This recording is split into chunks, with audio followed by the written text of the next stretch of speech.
내가 좀 더 높은 수익을 얻어야 되는데 어떻게 안정적으로 얻을 수 있을까? 여러분들이 앞으로 뭐 젊은 분이나 나이 드신 분이나 다 마찬가지로 자산 관리를 할 때 세 가지 그냥 기준이라고 보시면 되겠습니다. 이 세 가지 원칙은 꼭 지키시는 게 좋다는 것입니다. 안녕하세요, 김경록입니다.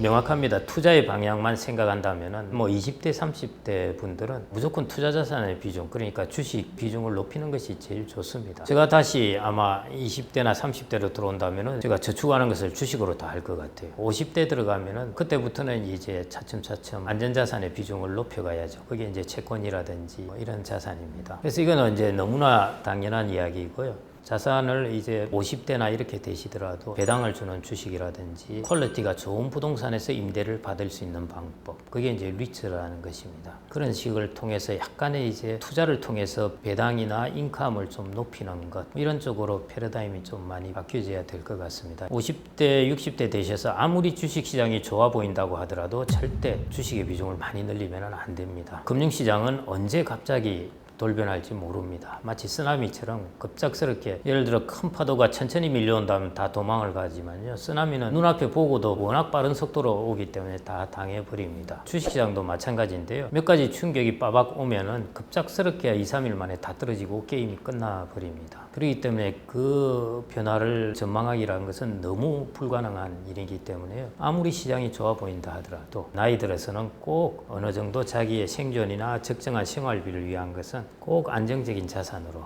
해놓으셔야 됩니다. 필수적이라면은 저는 집도 갖춰 놓는 것이 좋을 것 같고요. 집은 나중에 나이 들어서는 주택연금을 통해서 다시 또 쓸 수가 있으니까 이게 전생에 걸쳐서 참 쓸모가 있습니다. 자기가 살아갈 때는 자기 집에 살 수 있어서 좋고, 그래서 임대료 안 내도 좋고, 나이가 들어서는 임대료도 안 내는데 그 주택을 떼내서 판다는 것이 연금입니다. 그래가지고 주택의 한 사이클을 이제 쭉, 나이가 죽을 때는 주택은 이제 공술의 공수고 뭐 빠이빠이 하고 끝나게 되면서 자기의 전 소득을 만들어낼 수가 있기 때문에 우리나라에서 일단 주택도 괜찮게 꼭 가지고 있어야 될 자산이고요. 그 다음에 연금입니다. 우리가 삼층연금이라고 그러는데 혹은 세 개의 기둥이라고 그럽니다. 그게 국민연금, 퇴직연금, 개인연금. 이 세 가지는 꼭 잘 들어 놓으시면 노후를 충분히 준비할 수 있게끔 제도가 설계되어 있습니다. 국민연금은 알아서 운영해 주니까 괜찮은데 퇴직연금이나 개인연금은 내가 운용을 해야 됩니다. 그래서 연금이란 걸 갖추고 있다고 끝난 것이 아니라 어떤 자산을 여기 집어넣느냐 하는 것이 중요하기 때문에요. 여러분들이 헷갈리시면은 그냥 타겟 데이트 펀드라고 있습니다. 이 펀드가 알아서 아까처럼 세대별로 내가 나이 들면은 자산을 어떻게 조정해야 될까요? 타겟 데이트 펀드가 알아서 해줍니다. 그런 TDF라는 타겟 데이트 펀드를 연금에 넣어 놓으셔도 되고, 이런 것들을 통해서 여러분들이 이제 연금 안에 두은 자산을 평균 1년의 운용 수익률이 대략 5% 정도는 조금 넘도록 하는 것. 5% 정도면 적정합니다. 1, 2%는 너무 낮습니다. 1%대 같으면은 물가조차도 커버 못 합니다. 그래서 자기의 실질적인 자산 가치가 떨어지게 되는 것이거든요. 이제 연금을 그렇게 준비하는 것이죠. 그 다음에 이제 최근에 이제 이런 질문들을 합니다. 노후 준비를 위해서 코인을 차곡차곡 살 수 없을까요?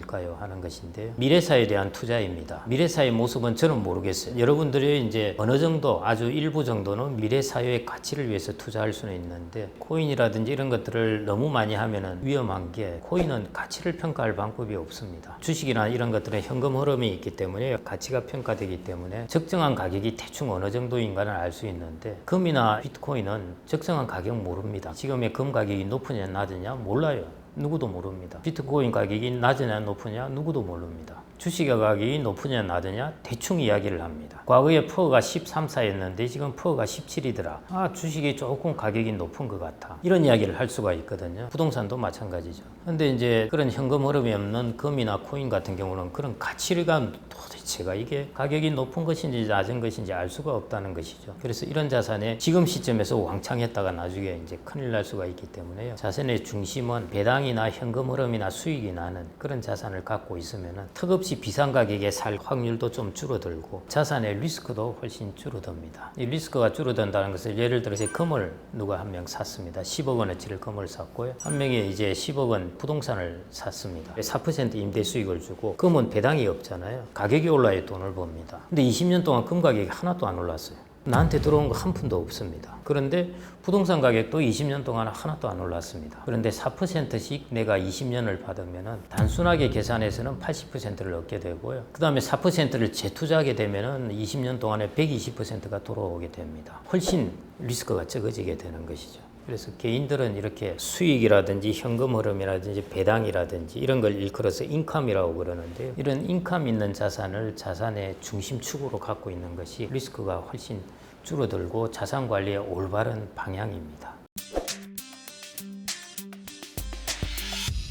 우리가 어느 나라나 홈바이어스라는 게 있습니다. 자기가 자기 나라에 살다 보니까 친숙하니까 자기 나라의 기업이나 주식이나 자산을 많이 갖는데요. 주식시장의 측면에서 훨씬 장기적으로 안정적인 곳은 우리나라가 아닌 곳에 훨씬 좋은 자산들도 참 많습니다. 미국이 그런 면에서는 훨씬 안정적인 기업이나 안정적인 경제 여건, 그 다음에 안정적인 인구 구조, 그 다음에 큰 시장 등등 우리나라하고는 비교할 수 없을 만한 장점을 갖고 있습니다. 글로벌 지구를 보고 꼭 투자를 하시고 그 중에 제일 중심축이 아마 미국이 될 겁니다. 미국은 500개 기업, S&P 500 그냥 다 사시는 게 제일 좋습니다. 500개 기업만 하면 훨씬 우량하고 좋으니까 코어 자산인 것이죠. 탄탄한 자산인 것이고요. 그 다음에 이제 인도가 이제 성장하는 국가로서 인도는 그렇게 변동성이 않고요. 중국만큼 빨리 성장하지도 않고 그냥 소그름 걷듯이 이제 천천히 성장을 하고 있습니다. 다른 측면으로 보면은 또 변동성도 그리 크지 않다는 것이고요. 젊은 층이 이제 인구가 그래도 가장 많이 성장하는 곳 이렇게 보시면 될 것 같고 인도는 천천히 성장하는 것이니까 그냥 이건 뭐 여기에서 내가 대박 내겠다 생각하시지 말고 천천히 그 성장의 과실을 그냥 장기적으로 쉐어링한다 이렇게 보시면 될 것 같고 그다음에 중국 같은 경우에는 이제 고령사에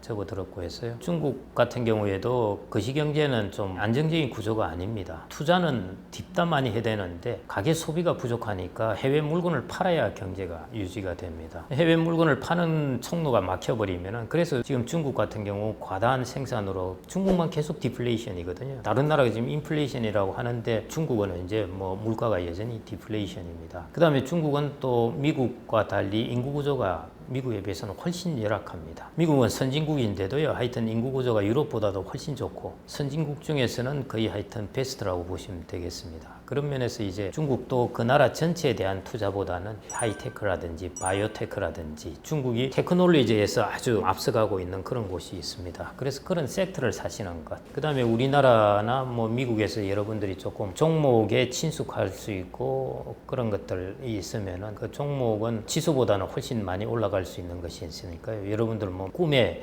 주식 템버거 있지 않습니까? 10배가 오른다 이런 것인데요. 뭐 이런 것들을 뭐 종목에서는 추구해 볼 수가 있으니까요. 그 조금 일부 다 하시면 절대 안 되고요. 그 중에 일부 이렇게 해서 포트폴리오를 조금 갖고 계시는 게 좋지 않을까 싶습니다. 그 외에 뭐 다른 나라들은 그렇게 보실 필요도 없습니다. 그 정도 나라들만 보시고 투자하시면 좋을 것 같고요. 이제 양극화란 말을 작년까지 양극화를 듣다가 올해 들어서 초양극화라는 단어를 제가 듣기 시작했는데요. 그게 맞는 것 같습니다. 하여튼 초양극화로 이루어질 것 같고요. 그래서 그 방향성은 이제 우리나라가 고도 성장을 할 때는 다 같이 올라가는데 이제 장기 저성장에 가면은 완전 차별합니다. 여기서 소외된 것은 20년, 30년, 40년 소외됩니다. 그래서 그런 면에서 이제 부동산을 좀 보셔야 될 것 같고요. 그런 구조 같으면은 이미 드러나고 있지만은 이제 오피스텔이나 상가 이런 것들이 안 좋습니다. 개인들이 제일 사이드 잡으로 해서 소득을 얻어보겠다는 것이 이제 오피스나 상가 이런 것인데요. 그것도 외곽으로 가면 좀 싸고 그래서 사는데 이런 것들이 이제 별로 재미가 없을 거라는 것이죠. 그 다음에 이제 주택 같은 경우 뭐 두 채, 세 채 이렇게 해서 했을 텐데 이것도 이제 초양극화입니다. 앞으로도 초양극화일 것 같고요. 우리나라는 도시 집중률이 높아가지고 도시 화율이 아니라 예를 들어 서울과 이 인근에 집중화되어 있는 그 율이 너무 높아가지고 그래서 이제 부동산 가격이 좀 높은 측면이 있는데요. 다만 이제 인구나 가구의 변화를 본다면은 2040년 정도 그 이후로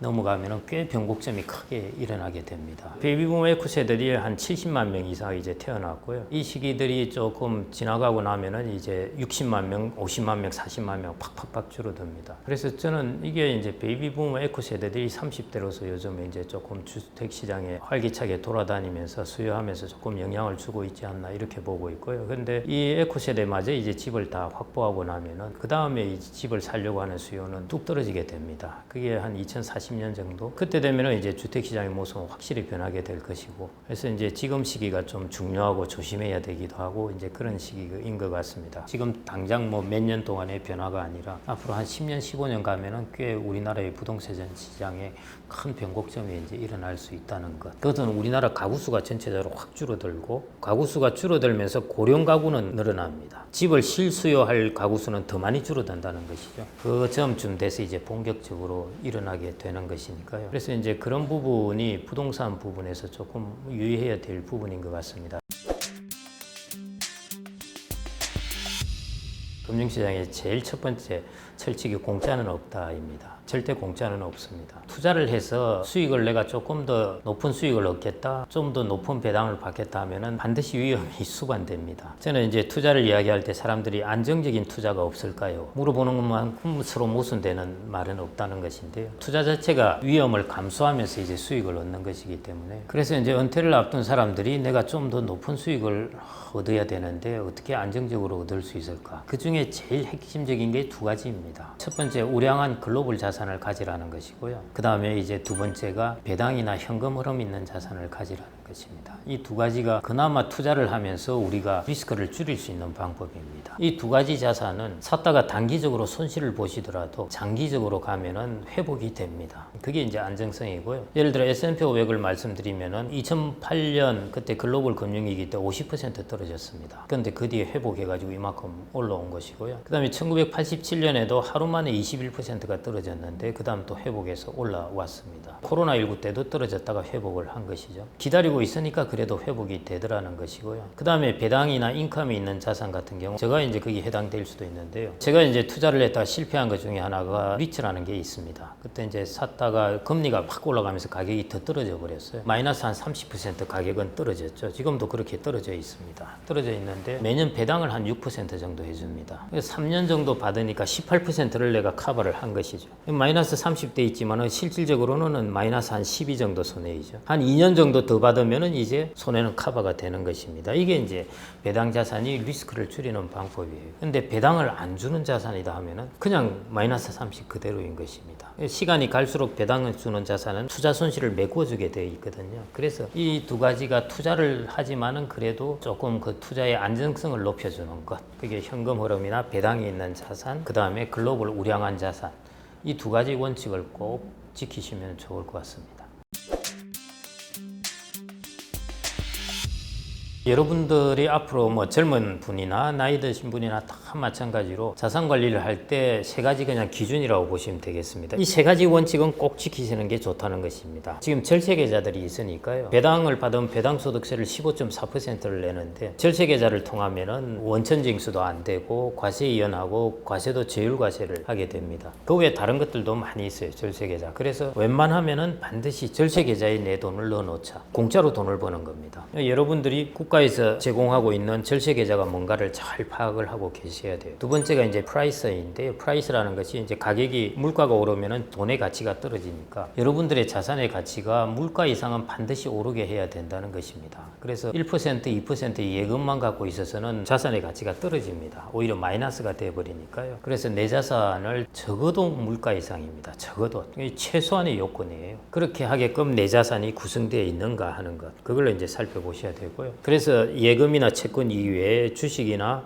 부동산이 좀 들어가 있어야 물가 이상으로 내 자산의 가치가 오르게 됩니다. 그게 이제 그 두 번째, 내 포트폴리오가 그렇게 되어 있느냐 하는 것이고요. 세 번째, 그래서 이런 포트폴리오를 만들려면 투자를 해야 되는데 투자를 하면서 내가 리스크를 줄일 수 있는 것이 현금 흐름이나 수익이나 배당을 주는 인컴 자산을 가지는 것입니다. 내 자산이 이런 배당이나 수익을 주는 인컴 자산 위주로 주로 구성되어 있는가 하는 것. 그게 이제 TIP입니다. 그래서 내가 가지고 있는 자산들이 이 세 가지 기준을 잘 충족할 수 있는가, 그것만 한번 잘 체크해 보시고요. 이게 아마 여러분들이 평생도록 자산 관리를 하는 데 있어서의 제일 중요한 원칙이 아닌가 싶습니다. 자산 관리를 너무 어렵게 생각하시지 마십시오. 오렌 버핏이 이제 이런 이야기를 했습니다. 비범한 결과를 얻기 위해서 반드시 비범한 방법을 쓸 필요는 없다, 이런 이야기를 했는데, 오렌 버핏이 왜 이런 이야기를 했냐면은 오렌 버핏이 시가총액 지금 8위 기업인데 이렇게 비범한 결과를 얻어내는데 자기가 사용한 방법은 아주 평범한 방법입니다. 뭐냐, 주식이라는 것을 가졌고 이 캐피탈을 잘 엘로케이션 했고